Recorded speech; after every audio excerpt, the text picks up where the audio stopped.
السلام علیکم ورحمۃ اللہ وبرکاتہ۔ آج جامعہ امام ابن تیمیہ میں صبح 7 بجے صلاۃ الاستسقاء یعنی بارش طلب کرنے کی نماز پڑھی گئی۔ الحمدللہ جامعہ کے طلباء، اساتذہ اور علاقے کے بھی بہت سارے لوگ اس نماز میں شریک ہوئے تھے۔ سب نے اللہ رب العالمین سے دعائیں کی تھی اور اللہ رب العالمین دعاؤں کو سننے والا ہے۔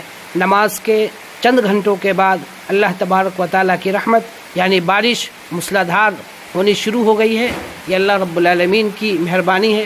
اس لیے انسانوں کو ہمیشہ اللہ رب العالمین کو یاد کرنا چاہیے، انہی سے دعائیں مانگنی چاہیے، استغفار کثرت سے کرنا چاہیے۔ اللہ تبارک و تعالیٰ مشکلوں کو دور کرنے والا ہے، پریشانیوں کو دور کرنے والا ہے، اور اللہ رب العالمین کی ذات ہے کہ جب انہیں پکارا جائے تو اپنے بندوں کی پکار کو ضرور سنتا ہے۔ اس لیے اللہ تبارک و تعالیٰ کی اس رحمت پر ہمیں زیادہ سے زیادہ شکریہ ادا کرنا چاہیے اور اللہ تعالیٰ سے قحط سالی سے بچنے کی دعائیں کرتی رہنی چاہیے۔